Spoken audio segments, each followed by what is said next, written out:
Alléluia, bien-aimés. Nous bénissons le Très-Haut pour ce moment qu'il nous accorde de pouvoir continuer notre méditation d'ensemble numéro 3.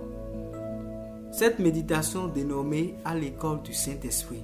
Mais avant de commencer toute chose, nous voulons abandonner ce moment entre les mains du Tout-Puissant. Seigneur Jésus-Christ, ce moment est en tes mains. Toi seul peux nous enseigner, enseigne-nous et ouvre-nous les yeux, Saint-Esprit, afin que les écailles tombent de nos yeux et que nous allons en eau profonde avec toi, que nous soyons instruits davantage et que nous te connaissons davantage et être accomplis pour toute bonne œuvre pour la gloire de ton Saint-Nom. Au nom de Jésus-Christ de Nazareth. Amen. Bien-aimés, je voudrais vous rappeler que nous avons commencé la méditation de Genèse et nous avons structuré cette méditation en plusieurs parties. Nous avons abordé le premier grand point, la première grande ligne de Genèse chapitre 1, qui est la création des cieux et de la terre. Alléluia. Cette première grande ligne a été détaillée en 8 points. Nous avons déjà abordé les trois premiers points et aujourd'hui nous allons continuer avec le 4e point. Je rappelle que cette partie que nous développons, toute cette première grande partie est juste un développement que nous avons reçu seulement de Genèse chapitre 1, verset 1 à 2. Ça c'est la première grande ligne, ça. La création des cieux et de la terre, c'est ça en réalité la substance de Genèse 1, verset 1 à 2. Il est écrit, au commencement, Dieu créa les cieux et la terre. La terre était informe et vide, et il y avait des ténèbres à la surface de l'abîme, et l'Esprit de Dieu se mouvait au-dessus des eaux. Alléluia. Aujourd'hui, notre 4e point que nous abordons est intitulé « Le commencement », une suite d'événements et de création. Alléluia. Au commencement, Dieu créa les cieux et la terre. Genèse 1, verset 1. Au commencement, ici, marque le début de l'exécution du projet de Dieu, conçu par lui-même depuis l'éternité. Ce projet commence par la création des cieux, premièrement, et la création de la terre ensuite.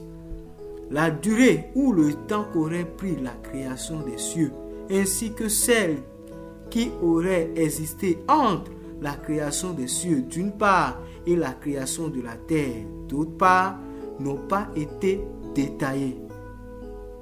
Le temps qu'aurait pris la création de la terre reste aussi un mystère. En réalité, le premier verset du premier livre de la Bible nous montre clairement que la parole de Dieu n'a pas été révélée pour des fins technologiques ou scientifiques. Alléluia. Mais Dieu voudrait certainement communiquer à l'humanité une connaissance autre que l'organisation des cieux, sa composition, sa population, la durée de sa création, son fonctionnement et autres. Ces aspects que Dieu n'a pas révélés ne nous concernent pas vraiment, bien-aimés, et ne nous seraient pas très utiles. Néanmoins, plusieurs passages dans les Écritures nous révèlent plusieurs choses concernant les premières œuvres de Dieu depuis le commencement. Cette première création, la création des cieux, la population des cieux et même quelques aspects de l'organisation des cieux. Alléluia. Nous avons par exemple la sagesse qui pouvait dire dans Proverbe 8, verset 22 à 23. L'Éternel m'a créé la première de ses œuvres, avant ses œuvres les plus anciennes. J'ai été établi depuis l'éternité, dès le commencement, avant l'origine de la terre. Alléluia. Bien-aimés, dans ce passage, la sagesse est la première des œuvres que Dieu créa au commencement, avant ses œuvres les plus anciennes. Bien-aimés, c'est vrai, il y a des hypothèses qui disent que la sagesse dont il est question ici est notre Seigneur Jésus-Christ. C'est une interprétation vraiment erronée, bien-aimé. La sagesse ici n'est pas notre Seigneur Jésus-Christ parce que notre Seigneur Jésus-Christ est Dieu.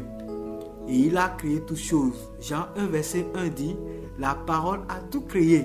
La parole était Dieu. Donc Dieu ne peut pas être créé.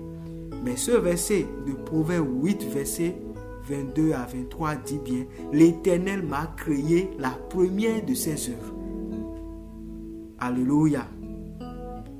Donc, la sagesse s'exprimant dit que Dieu l'avait conçu depuis l'éternité, toujours au commencement et non avant le commencement. Le commencement n'est donc pas juste un point de départ, mais également l'exécution d'une série d'œuvres, c'est-à-dire une suite dans la création des premières œuvres de Dieu. Considérons la sagesse comme étant la première des œuvres de Dieu dès le commencement et son établissement qui aurait été depuis l'éternité du commencement. Les temps très très anciens, voire infinis, nous pouvons comprendre que la création des cieux et l'organisation des cieux auraient duré une éternité. La création de la terre aussi fait partie des œuvres les plus anciennes de Dieu, dont la création avait été dans l'éternité du commencement. Alléluia. Bien-aimés, nous devons faire la part des choses. Quand la parole de Dieu dit dans Genèse 1, verset 1, au commencement, Dieu créa les cieux et la terre.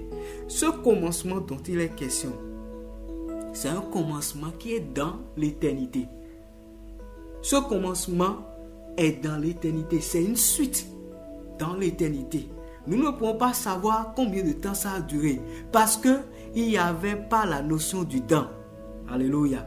La notion du temps apparaît dans Genèse chapitre 1, verset 3, que nous allons aborder les jours à venir. Alléluia. La notion du temps apparaît juste après la création de la lumière. C'est là que Dieu peut commencer à compter les jours pour dire, et ça fait, il y a eu un soir, un matin, ça fait le premier jour. Mais le commencement dont il est question dans Genèse 1, verset 1, c'est une suite chronologique dans l'éternité du commencement. Alléluia. Dieu a commencé ses œuvres. Le commencement a débuté dans l'éternité. Le Seigneur l'a débuté dans l'éternité. Et personne ne peut savoir combien de temps la création des cieux a duré, combien de temps la création de la terre a duré. Si les cieux ont des populations, combien de temps Dieu a pris pour peupler cette population, nous ne pouvons pas savoir. Mais nous voyons comme la sagesse qui s'exprimant dans Proverbe dit que l'Éternel a créé la première de ses œuvres au commencement, bien avant de créer la terre. Ça veut dire il y a des êtres, il y a des choses que Dieu a créées avant de créer la terre. Alléluia. Et si nous servons un Dieu qui fonctionne dans l'éternité ainsi, nous pouvons l'appeler le Dieu éternel. Parce que lui, il fonctionne hors du temps. Il est le commencement et il connaît la suite de toutes choses. Alléluia. Bien-aimés, servons le Seigneur avec crainte et tremblement. Sachons que notre Dieu, il est éternel. Il était avant le commencement. Et il connaît la fin de ce qu'il a commencé, cette œuvre qu'il a fait. Lui seul connaît la fin. C'est pourquoi il est le commencement et la fin. Alléluia. Il est très important, cependant, de ne pas confondre le commencement qui marque la création des cieux et de la terre et le commencement qui marque le premier jour de la création sur terre et les 6 jours de la création. Il faudrait faire vraiment la part des choses. Il y a le commencement qui a débuté dans l'éternité du commencement et l'autre commencement qui a commencé dans Genèse chapitre 1 verset 3. Ce commencement, nous allons en parler plus tard, c'est le commencement qui concerne le début de la création des œuvres de Dieu sur la terre. qui avait duré 6 jours. Que le nom du Très-Haut soit béni et qu'il nous donne encore de nous retrouver prochainement pour continuer cette méditation pour sa gloire. Alléluia. Bien-aimés, nous voulons vous rappeler que vos questions, vos suggestions, vos remarques et vos inquiétudes, tout ce que vous avez par rapport à cet enseignement, les apports que vous avez, n'hésitez pas à nous faire parvenir cela par vos commentaires, oui, par vos commentaires sur nos différentes plateformes, sur Facebook, sur YouTube, sur Twitter, sur Instagram. Nous serons là pour vous répondre. Et si c'est des apports, c'est une méditation d'ensemble. Donc si vous avez des apports, ces apports seront les bienvenus.